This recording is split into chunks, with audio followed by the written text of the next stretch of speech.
어머니, 무슨 짓을 하고 계신 거예요? 유튜브에 저희 얘기를 올리셨다고요? 아들의 목소리는 떨리고 있었습니다. 저는 담담하게 대답했습니다. 나는 그저 내 경험을 이야기하고 있을 뿐이야. 이름도 밝히지 않았고. 하지만 어머니, 서연이 회사에서 눈치를 보고 있어요. 동료들이 다 알아봤대요. 이러시면 안 돼요. 왜? 너희가 나한테 한 일이 부끄러운 거니? 전화 너머로 아들의 한숨 소리가 들렸습니다. 어머니, 우리 만나서 이야기해요. 제발요. 무료 버튼인 구독과 좋아요, 클릭으로 여러분의 마음이 더욱 풍요로워지시길 바랍니다. 저는 올해 75이 된 김정희라고 합니다. 남편이 떠난 지 벌써 5년이 지났습니다. 처음에는 40년 넘게 함께한 사람이 갑자기 사라진다는 것이 믿기지 않았습니다. 매일 아침 일어나면 습관처럼 남편의 이름을 부르다가 허공만 남은 방을 보며 현실을 직시했지요. 그렇게 외로운 나날을 보내고 있을 때 아들이 결혼한다는 소식을 전했습니다. 어머니, 제가 정말 좋은 사람을 만났어요. 꼭 한번 만나보세요. 아들의 행복한 목소리를 듣는 것만으로도 제 마음은 따뜻해졌습니다. 그렇게 저는 미래의 며느리 서연을 처음 만났습니다. 첫 만남에서 서연은 정말 예의 바르고 상냥했습니다. 미소가 아름다운 여자아이였죠. 어머님, 앞으로 잘 부탁드립니다. 민석 씨처럼 어머님도 정말 따뜻한 분이시네요. 그 말 한마디에 저는 서연을 이미 제 딸처럼 생각하게 되었습니다. 결혼식 날 아들과 서연이 나란히 서 있는 모습을 보며 저는 눈물을 흘렸습니다. 드디어 제 아들이 행복한 가정을 꾸리게 되었다는 기쁨, 그리고 더 이상 혼자가 아니라는 안도감이 밀려왔습니다. 결혼 후 처음 몇 달은 정말 행복했습니다. 며느리는 주말마다 저를 찾아와 함께 시장도 가고 요리도 배우고 때로는 그냥 차 한 잔 마시며 이야기를 나누었습니다. 남편이 떠난 후 채워지지 않았던 제 마음의 빈자리가 조금씩 채워지는 느낌이었습니다. 어머님, 저희 집으로 오세요. 혼자 계시면 너무 외로우실 것 같아요. 며느리의 제안에 처음에는 망설였습니다. 신혼부부의 공간에 제가 끼어드는 것이 맞는지 고민되었기 때문입니다. 하지만 아들과 며느리가 진심으로 원한다는 느낌에 결국 동의했습니다. 50여 년 살았던 집을 정리하고 아들 부부의 집으로 이사를 했습니다. 어머님, 이 방은 어머님만의 공간이에요. 편하게 지내세요. 며느리가 정성스럽게 꾸며놓은 방은 정말 아늑했습니다. 창문 너머로 보이는 작은 공원, 깔끔하게 정돈된 가구들, 그리고 제가 좋아하는 보라색 커튼까지. 모든 것이 완벽해 보였습니다. 첫 몇 달은 정말 꿈 같았습니다. 아침에 일어나면 함께 아침 식사를 하고, 낮에는 각자의 일을 하다가, 저녁이면 다시 모여 하루 있었던 일을 나누었습니다. 오랜만에 느끼는 가족의 따뜻함이었습니다. 그러다 문득 제 통장에 있는 돈이 생각났습니다. 남편이 남긴 보험금과 제가 평생 모아온 돈이었습니다. 아들과 며느리가 이렇게 잘해주는데 그들의 미래를 위해 도움을 주고 싶었습니다. 특히 며느리가 종종 집을 좀 더 넓은 곳으로 옮기고 싶다. 고 말하는 것을 들었기 때문입니다. 너희들 새 집 마련하는데 도움이 되었으면 해서. 저는 조심스럽게 통장을 건넸습니다. 며느리의 눈이 잠시 놀라움으로 커졌다가 이내 따뜻한 미소로 바뀌었습니다. 어머님, 정말 감사합니다. 저희가 어떻게 이 은혜를 갚아야 할지. 그날 밤 아들과 며느리는 정말 기뻐했습니다. 제 결정이 옳았다고 생각했습니다. 가족을 위한 투자라고 생각했으니까요. 하지만 그때는 몰랐습니다. 이것이 제 인생의 가장 큰 실수가 될 줄은요. 통장을 건넨 지 한 달 후 며느리의 태도가 조금씩 변하기 시작했습니다. 처음에는 사소한 것들이었습니다. 아침 식사를 함께 하던 것이 바빠서 라는 이유로 사라졌고 저녁 식사 시간에도 며느리는 종종 늦게 돌아왔습니다. 아들도 야근이 많아져 집에서 얼굴을 보기 힘들어졌지요. 며느라, 오늘은 같이 저녁 먹을 수 있을까? 내가 좋아하는 된장찌개 끓였어. 죄송해요, 어머님. 오늘 친구들과 약속이 있어서요. 냉장고에 넣어두시면 내일 데워 먹을게요. 이런 대화가 반복되었습니다. 점점 대화의 기회가 줄어들면서 집 안의 분위기도 차가워졌습니다. 어느 날 아침 화장실에서 나오던 중 며느리와 아들이 부엌에서 이야기하는 소리가 들렸습니다. 여보, 어머니가 좀 불편해. 우리 둘만의 시간이 필요한데. 알아.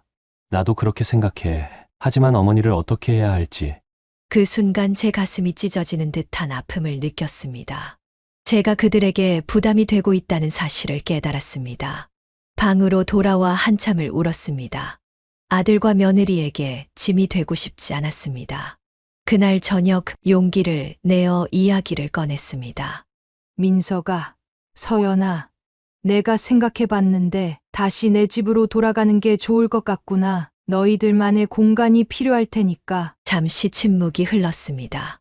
아들은 어색하게 웃으며 말했습니다. 어머니, 무슨 말씀이세요? 여기가 어머니 집이에요. 하지만 며느리의 표정에서는 안도감이 역력했습니다. 그녀는 재빨리 얼굴을 바로 하고 말했습니다. 어머님, 저희가 뭐 불편하게 해드렸나요? 거짓된 걱정이 담긴 그 말에 마음이 더 아팠습니다. 하지만 저는 미소를 지으며 대답했습니다. 아니야. 그냥 나도 내 공간이 그리워졌을 뿐이야. 그 말을 한 후 문제가 생겼다는 것을 깨달았습니다. 제 집은 이미 팔았고 그 돈은 모두 아들 부부에게 주었습니다. 돌아갈 집이 없었던 것입니다. 다음 날 조심스럽게 이 사실을 이야기했습니다. 민서가, 사실 내가 돌아갈 곳이 집을 팔았잖니. 아들은 잠시 당황한 기색을 보이더니 며느리와 눈짓을 주고받았습니다. 어머니, 걱정 마세요. 저희가 작은 원룸이라도 마련해 드릴게요. 며느리의 말에 아들이 놀란 표정을 지었지만 곧 고개를 끄덕였습니다. 저는 그들이 주고받는 미묘한 기류를 느꼈습니다. 뭔가 이상했습니다. 일주일 후 며느리가 부동산 전단지를 들고 왔습니다. 어머님, 여기 괜찮은 곳이 있어요. 지하지만 깨끗하고 교통도 편리해요. 전단지를 보니 작은 지하 원룸이었습니다. 창문도 제대로 없고 습기 찬 곳이었습니다. 제가 아들 부부에게 준 돈으로는 훨씬 더 좋은 집을 구할 수 있었을 텐데 저에게는 이런 곳을 보여주는 것이 어딘지 모욕적으로 느껴졌습니다. 그래. 한번 가서 보자. 부동산에서 만난 중개인은 저를 보더니 걱정스러운 표정을 지었습니다. 어르신, 여기는 좀 습하고 햇빛도 안 들어와요. 건강에 안 좋을 수 있는데. 그 말에 며느리는 빠르게 끼어들었습니다. 괜찮아요. 어머님이 마음에 들어 하셨어요. 계약서 준비해 주세요. 저는 아무 말도 할 수 없었습니다. 제 의견은 중요하지 않았습니다. 그렇게 저는 작은 지하 원룸으로 이사를 하게 되었습니다. 아들과 며느리는 제가 평생 모은 돈으로 넓은 아파트를 장만했고 저는 창문도 제대로 없는 지하 원룸에서 지내게 된 것입니다. 이사한 첫날 아들이 짐을 옮기는 것을 도와준 후 서둘러 떠났습니다. 어머니, 저희가 자주 찾아뵐게요. 필요한 거 있으시면 연락하세요. 그 말이 마지막이었습니다. 그 후로 아들은 한 달에 한 번 정도 전화로 안부를 물어볼 뿐 직접 찾아오는 일은 없었습니다. 며느리는 아예 연락조차 하지 않았습니다. 습기 찬 지하 원룸에서 저는 점점 건강이 나빠졌습니다. 관절염이 심해졌고 기침도 멈추지 않았습니다. 하지만 그보다 더 아픈 것은 마음이었습니다. 제가 사랑했던 아들, 딸처럼 생각했던 며느리에게 버림받은 현실이 너무 고통스러웠습니다. 어느 날 우연히 마트에서 서연을 마주쳤습니다. 그녀는 고급스러운 옷을 입고 비싼 가방을 메고 있었습니다. 저를 보자 그녀의 표정이 굳어졌습니다. 어머님, 여기서 뵐 줄은 몰랐네요. 그래. 나도 몰랐구나. 잘 지내니? 네. 잘 지내요. 바빠서 연락 못 드렸네요. 죄송해요. 며느리의 미안함에는 진심이 느껴지지 않았습니다. 그때 며느리의 손목에 있는 새 시계가 눈에 들어왔습니다. 제가 아들 부부에게 준 돈으로 산 것이 분명했습니다. 가슴이 아팠습니다. 집으로 돌아오는 길, 쓰라린 현실을 직시했습니다. 저는 버림받았습니다. 제 아들과 며느리는 제 돈만 챙기고 저를 내쳤습니다. 그날 밤 저는 울면서 결심했습니다. 이대로 무너지지 않겠다고. 그들에게 제 방식대로 복수하겠다고. 복수를 결심한 날로부터 일주일 후 저는 우연히 옛 친구 영자를 만났습니다. 영자는 제가 젊었을 때부터 알고 지낸 친구로 법률사무소에서 30년 넘게 일했던 사람이었습니다. 정희야, 어쩌다 이런 곳에 살게 된 거야? 너 아들 내외랑 같이 산다고 했잖아. 저는 그동안 있었던 일을 모두 털어놓았습니다. 영자의 표정이 점점 굳어졌습니다. 정희야, 이건 명백한 노인학대야. 내가 그들에게 준 돈도 법적으로 문제 삼을 수 있을 거야. 영자의 말에 잠시 희망이 생겼지만 곧 고개를 저었습니다. 아니야. 나는 그런 식으로 아들을 고발하고 싶지 않아. 그래도 내 피부치인데. 하지만 정희야, 그들이 너를 이용한 거잖아. 내 돈을 뜯어내고 내쳐버린 거라고. 영자의 말이 맞았습니다. 하지만 저는 법정에서 아들과 맞서고 싶지는 않았습니다. 다른 방법을 찾아야 했습니다. 그날 밤 오랜만에 노트북을 켜고 인터넷 검색을 시작했습니다. 부모 재산 빼앗은 자식, 노인 학대, 부모 버린 자식들 검색어를 입력하면서 저와 비슷한 상황에 처한 사람들이 얼마나 많은지 깨달았습니다. 그리고 문득 한 기사가 눈에 들어왔습니다. 자식에게 버림받은 노인, SNS 통해 진실 알리다. 그 기사를 읽고 저는 새로운 아이디어를 얻었습니다. 제 이야기를 세상에 알리는 것. 그것이 제가 선택한 첫 번째 복수였습니다. 하지만 단순히 SNS에 글을 올리는 것보다 더 효과적인 방법이 필요했습니다. 다음 날 영자를 다시 만났습니다. 영자야, 나 좀 도와줄래? 내가 아들 내외에게 복수할 방법을 생각해냈어. 영자는 잠시 망설이더니 고개를 끄덕였습니다. 뭘 도와주면 되니? 나 요즘 유튜브라는 걸 시작하려고 해. 내 이야기를 세상에 알리고 싶어. 영자는 놀란 표정을 지었습니다. 유튜브. 정희야, 너 그런 거 할 줄 알아? 배우면 되지. 내가 아직 죽지 않았는데 뭐든 배울 수 있어. 영자의 도움으로 저는 유튜브 채널을 개설했습니다. 버림받은 어머니의 이야기라는 제목의 채널이었습니다. 처음에는 서툴렀지만 점차 영상 촬영과 편집에 익숙해졌습니다. 첫 영상에서 저는 제 상황을 솔직하게 이야기했습니다. 이름은 밝히지 않았지만 아들과 며느리에게 돈을 주고 버림받은 상황을 자세히 설명했습니다. 놀랍게도 영상은 빠르게 퍼져나갔습니다. 비슷한 경험을 한 노인들, 그리고 노인 학대에 분노하는 많은 사람들이 제 채널을 구독했습니다. 댓글에는 격려와 응원의 메시지가 넘쳐났습니다. 어머님, 정말 가슴 아픈 이야기네요. 힘내세요. 자식들이 어떻게 이럴 수 있는지 이해가 안 됩니다. 법적 조치를 취하셨으면 좋겠어요. 그리고 가장 놀라운 일은 제 영상을 본 변호사가 연락을 해왔다는 것입니다. 김정희님, 안녕하세요. 저는 노인 학대 사건을 전문으로 하는 변호사 이정민입니다. 도움이 필요하시면 무료로 상담해 드리겠습니다. 하지만 저는 아직 법적 조치를 취할 준비가 되어 있지 않았습니다. 그보다는 제 이야기를 계속 알리는 것에 집중했습니다. 그리고 영상 속에서 은근히 아들과 며느리가 누구인지 알 수 있는 단서들을 남겼습니다. 며느리가 일하는 회사 이름을 언급한다거나 그들이 사는 아파트 단지의 특징을 설명하는 식이었습니다. 채널이 인기를 얻으면서 저는 더 많은 이야기를 공유하기 시작했습니다. 며느리가 저를 대했던 방식, 아들이 점점 저를 외면하게 된 과정, 그리고 그들이 제 돈으로 호화로운 생활을 하는 모습까지. 물론 직접적인 이름은 언급하지 않았지만 아는 사람이라면 누구인지 알아볼 수 있을 정도였습니다. 그러던 어느 날 아들에게서 전화가 왔습니다. 어머니, 무슨 짓을 하고 계신 거예요? 유튜브에 저희 얘기를 올리셨다고요? 아들의 목소리는 떨리고 있었습니다. 저는 담담하게 대답했습니다. 나는 그저 내 경험을 이야기하고 있을 뿐이야. 이름도 밝히지 않았고. 하지만 어머니, 서연이 회사에서 눈치를 보고 있어요. 동료들이 다 알아봤대요. 이러시면 안 돼요. 왜? 너희가 나한테 한 일이 부끄러운 거니? 전화 너머로 아들의 한숨 소리가 들렸습니다. 어머니, 우리 만나서 이야기해요.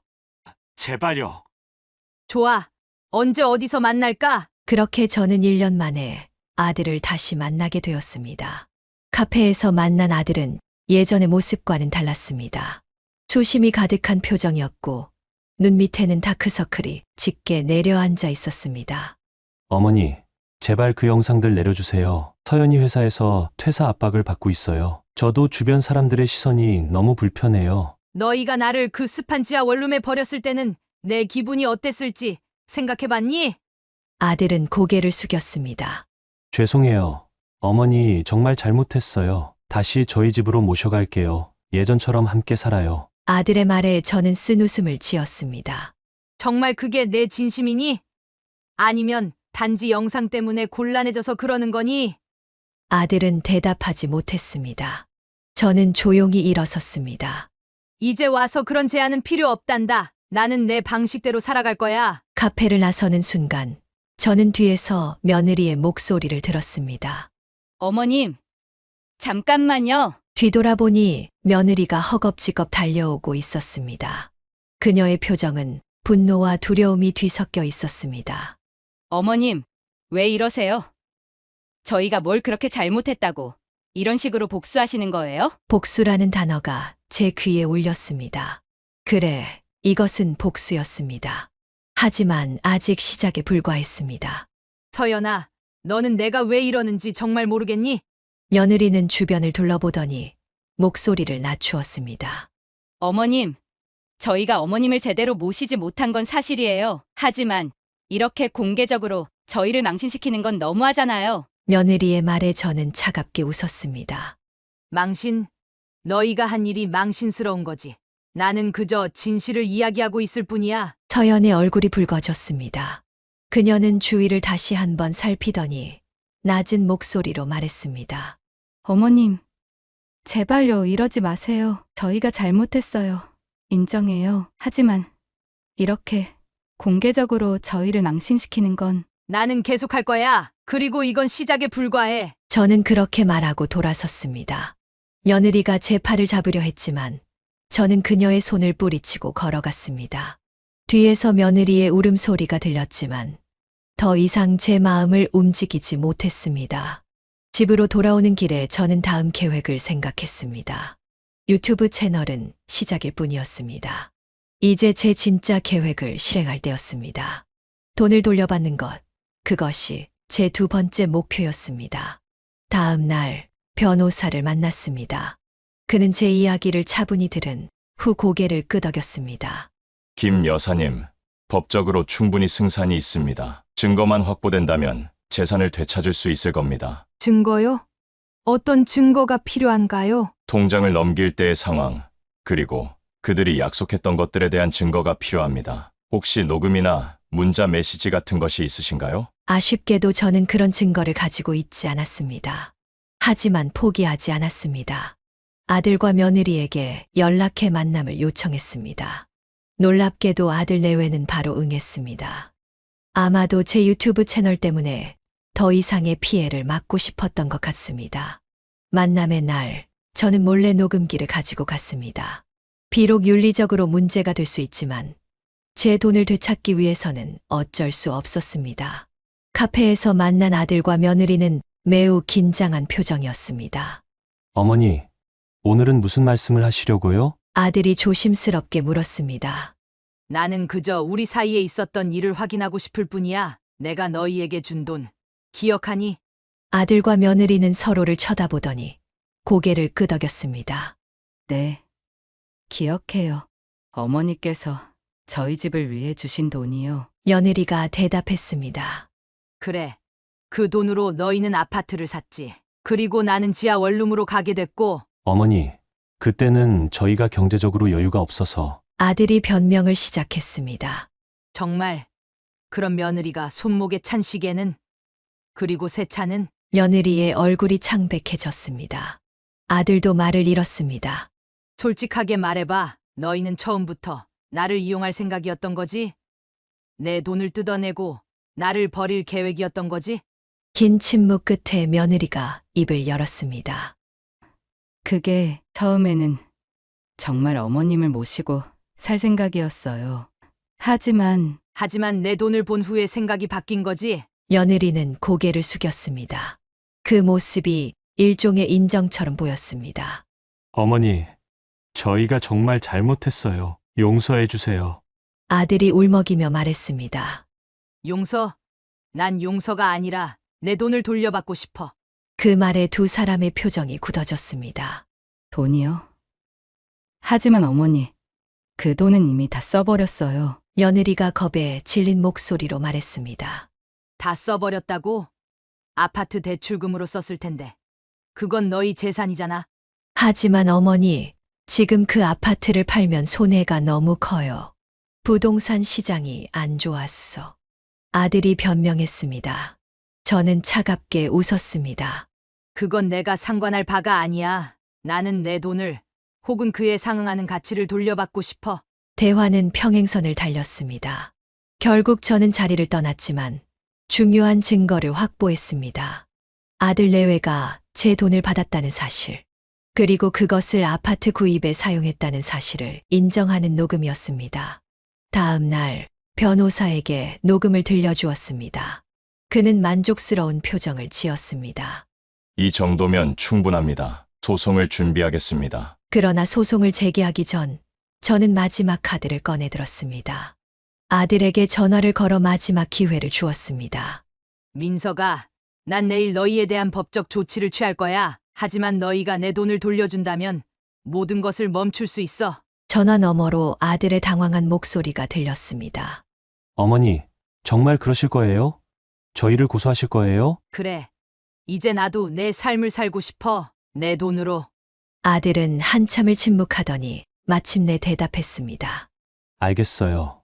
어머니, 저희가 어떻게든 돈을 마련할게요. 제발 고소만은. 그날 밤 저는 오랜만에 편안하게 잠들 수 있었습니다. 드디어 제 계획이 실현되고 있었습니다.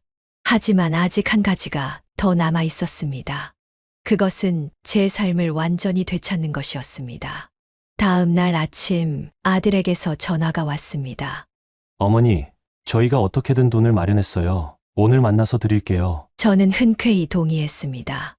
약속 장소는 변호사 사무실 근처의 카페였습니다. 만일의 사태에 대비해 변호사에게도 상황을 알려두었습니다. 혹시 그들이 약속을 지키지 않거나 문제가 생기면 바로 연락하세요. 제가 즉시 달려가겠습니다. 변호사가 말했습니다. 카페에 도착하자 아들과 며느리는 이미 와 있었습니다. 그들의 표정은 어두웠고 눈 밑에는 다크서클이 짙게 내려앉아 있었습니다. 분명 잠을 제대로 이루지 못했을 것입니다. 어머니, 아들이 일어나 저를 맞이했지만 저는 아들의 인사를 무시하고 자리에 앉았습니다. 돈은 가져왔니? 며느리가 가방에서 서류 봉투를 꺼냈습니다. 어머님, 여기 있어요. 현금으로 일부와 계좌이체 증명서.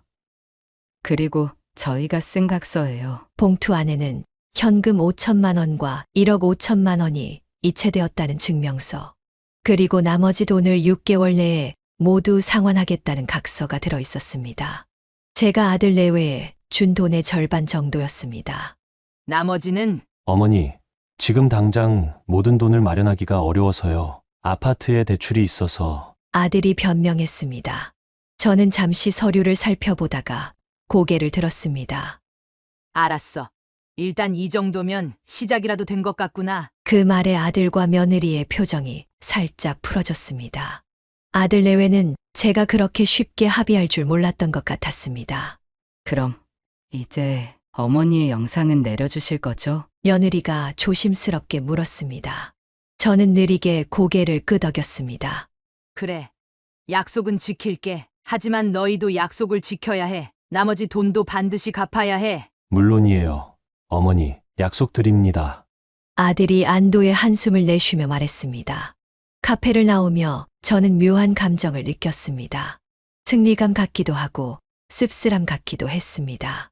비록 돈을 되찾긴 했지만 이미 관계는 돌이킬 수 없을 정도로 망가져 있었습니다. 집으로 돌아온 저는 짐을 정리하기 시작했습니다. 이제 더 이상 이 습한 지하 원룸에 살 필요가 없었습니다.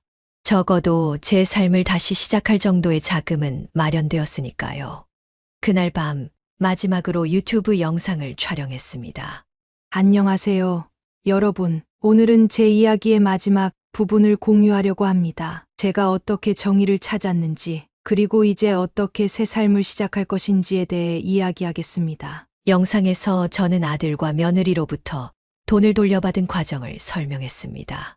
물론 구체적인 이름이나 금액은 언급하지 않았지만 제가 승리했다는 사실은 분명히 전달했습니다. 이것으로 제 유튜브 채널은 잠시 휴식기를 갖겠습니다. 저는 이제 새로운 시작을 준비하려고 합니다. 여러분의 응원과 지지에 진심으로 감사드립니다. 영상을 업로드한 후 저는 짐을 마저 싸고 잠자리에 들었습니다. 내일부터는 정말 새로운 삶이 시작될 것이라는 생각에 가슴이 설렜습니다. 다음 날 아침 저는 일찍 일어나 마지막 짐을 정리했습니다. 오후에는 부동산 중개인과 만남을 약속해 두었습니다. 제 돈으로 작지만 햇빛이 잘 드는 아파트를 알아보려는 계획이었습니다. 그런데 갑자기 휴대폰이 울렸습니다. 발신자 이름이 보이지 않는 번호였습니다. 여보세요? 김정희 씨 되시나요? 저는 서울중앙병원 응급실 간호사입니다. 순간 가슴이 철렁 내려앉았습니다. 네, 맞습니다만 무슨 일이신가요? 김민석 씨가 오늘 아침 심한 복통으로 응급실에 실려왔습니다. 현재 상태가 위중해서요. 보호자분이 빨리 오셔야 할 것 같습니다. 순간 머릿속이 하얘졌습니다. 어제까지만 해도 멀쩡했던 민석이 갑자기 응급실에. 아무리 그에게 실망했다 해도 그는 여전히 제 아들이었습니다. 지금 바로 가겠습니다. 급하게 택시를 잡아타고 병원으로 향했습니다. 택시 안에서 저는 불안한 마음에 손톱을 물어뜯었습니다. 아들에게 무슨 일이 생긴 걸까? 혹시 제가 소송을 준비하고 돈을 요구한 일 때문에 스트레스를 받아서 그런 걸까? 자책감이 밀려왔습니다. 병원에 도착해 응급실을 찾아갔지만 간호사들은 모두 고개를 갸웃거렸습니다. 김민석 씨요. 오늘 그런 환자는 들어온 기록이 없는데요. 당황스러웠습니다. 분명 전화에서는 그때 휴대폰으로 문자 메시지가 도착했습니다. 어머님, 죄송합니다. 거짓말했어요. 민석 씨는 괜찮아요. 하지만 저희가 꼭 어머님을 만나야 해서 이런 방법을 썼어요. 병원 카페에서 기다리고 있을게요. 며느리. 화가 치밀었습니다. 아들의 안위로 저를 속이다니 정말 용서할 수 없는 일이었습니다. 하지만 이미 여기까지 왔으니 아들 내외가 무슨 말을 하고 싶은지는 들어보기로 했습니다. 병원 카페로 향하는 발걸음이 무거웠습니다. 카페에 들어서자 구석자리에 아들과 며느리가 앉아 있었습니다. 아들 내외의 표정은 비참해 보였습니다. 어머니, 아들이 일어섰지만 저는 차갑게 그를 제지했습니다. 이런 식으로 사람을 속이다니. 정말 너희들 둘 다 양심이 없구나. 죄송해요, 어머니. 하지만 어머니가 전화를 받지 않으셔서. 며느리가 변명했습니다. 그제야 생각났습니다. 아침부터 정신없이 짐을 싸고 있었을 때 몇 통의 부재중 전화가 와 있었던 것 같았습니다. 그래서 무슨 말을 하고 싶은 거니? 저는 의자에 앉지 않은 채 물었습니다. 아들이 한숨을 내쉬었습니다. 어머니, 어제 돈을 드렸잖아요. 그런데 어머니가 갑자기 사라지신다는 소문이 들려서요. 사라진다고? 무슨 소리야? 며느리가 말을 이었습니다. 어머님의 이웃분이 어머님이 짐을 싸고 계시라는 걸 봤대요. 그리고 어머님 유튜브에 올라온 마지막 영상도 마치 어디론가 떠나실 것 같은 내용이었잖아요. 저는 헛웃음을 지었습니다. 그래서 내가 어디로 가든 그게 너희랑 무슨 상관이지? 어머니, 저희가 정말 걱정돼서 그래요. 그리고 솔직히 어머니가 돈을 받고 갑자기 사라지시면 저희는 어떻게 해야 할지. 아들의 목소리가 작아졌습니다. 아, 이제 알겠습니다. 그들은 제가 돈을 받고 사라져버리면 나머지 돈을 갚지 않아도 된다고 생각한 것 같았습니다. 또는 제가 법적 조치를 취하지 않을까 걱정한 것인지도 모릅니다. 걱정 마. 나는 어디로 떠나지 않아. 그저 더 나은 집으로 이사할 뿐이야. 그리고 너희와의 약속도 지킬 거야. 영상도 이미 모두 비공개로 전환했고. 그 말에 두 사람의 표정이 조금 풀어졌습니다. 정말요? 그럼 어머니, 어디로 이사하시는 거예요? 며느리가 물었습니다. 저는 미소를 지었습니다. 그건 더 이상 너희가 알 필요가 없어. 이제 우리는 서로의 삶에 간섭하지 않는 것이 좋겠구나. 아들의 얼굴에 상처받은 표정이 스쳤지만 곧 고개를 끄덕였습니다. 이해해요. 어머니, 그래도 가끔은 연락해 주실 거죠? 그 질문에 저는 한참 생각했습니다. 정말 이 관계를 완전히 끊어내고 싶은지, 아니면 아직 희망이 남아있는지. 시간이 지나면, 어쩌면. 하지만 지금은 내게 공간이 필요해. 병원을 나오면서 저는 묘한 해방감을 느꼈습니다. 마치 오랫동안 짊어지고 있던 무거운 짐을 내려놓은 것 같았습니다. 비록 아픈 과정이었지만 이제 저는 진정으로 자유로워진 것 같았습니다. 그날 오후 저는 계획대로 부동산 중개인을 만났고 마음에 드는 작은 아파트를 찾았습니다.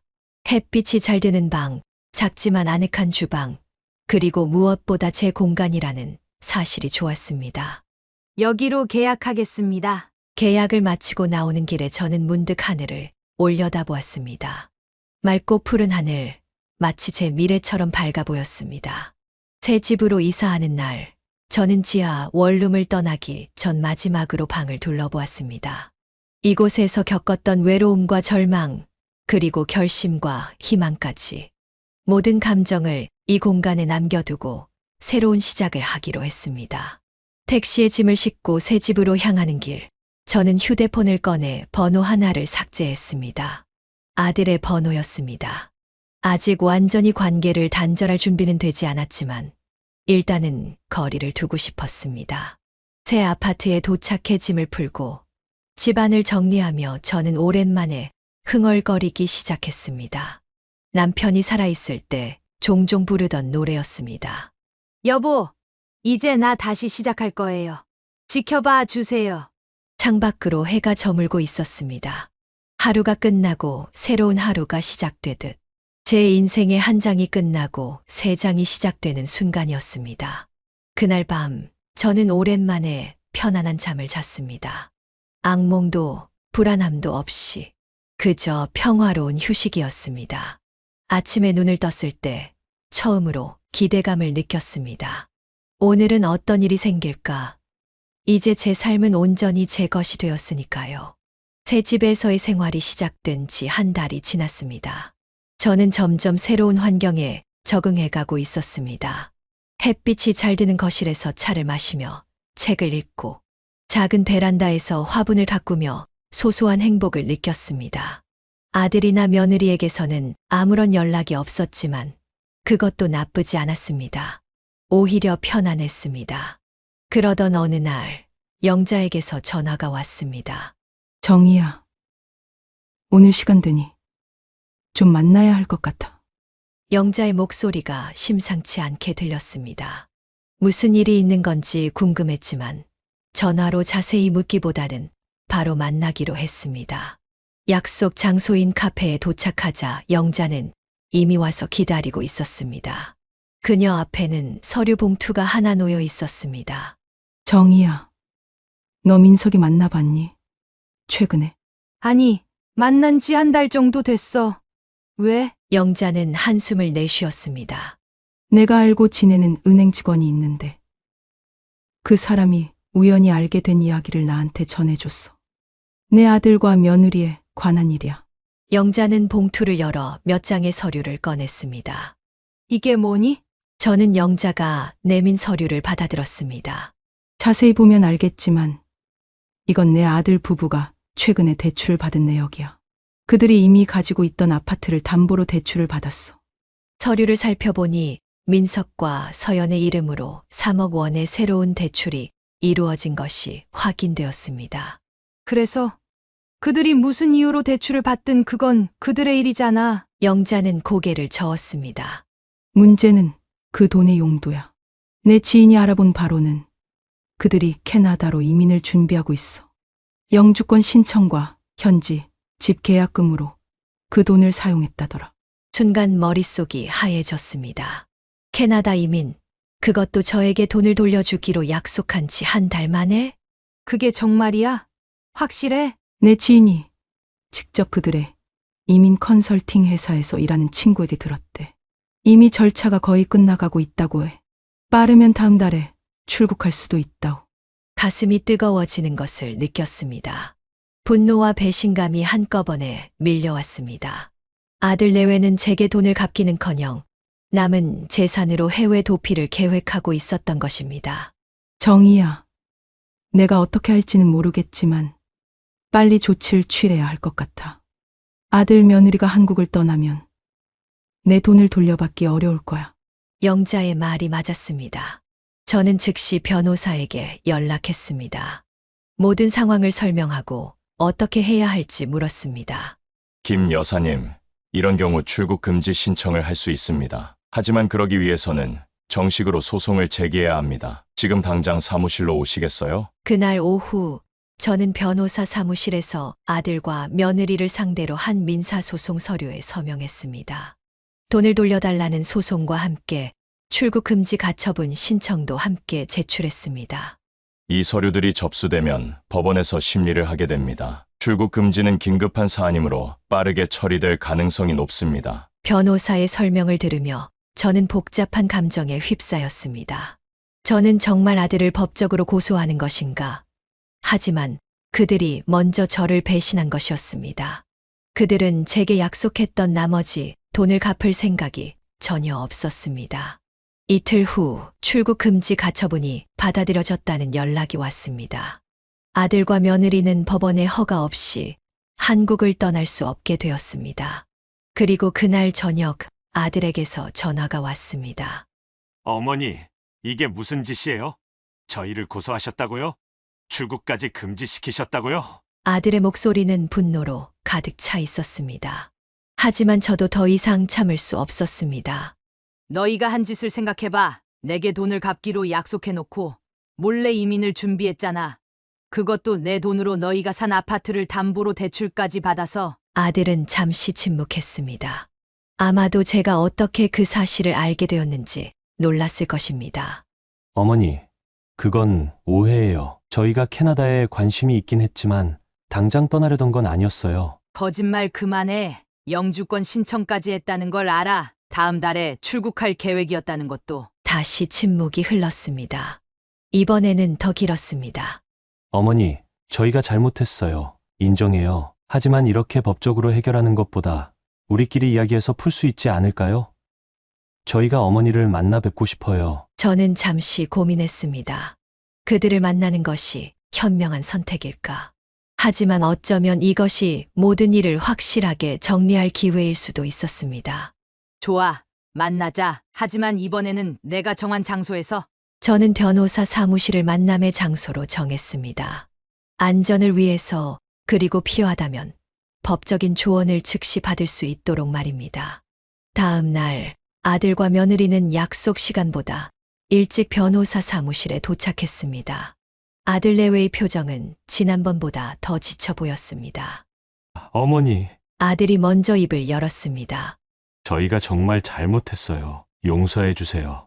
용서? 이제 와서 그런 말이 무슨 소용이 있니? 너희는 내게 약속했던 돈을 갚을 생각도 없이 도망칠 계획이었잖아.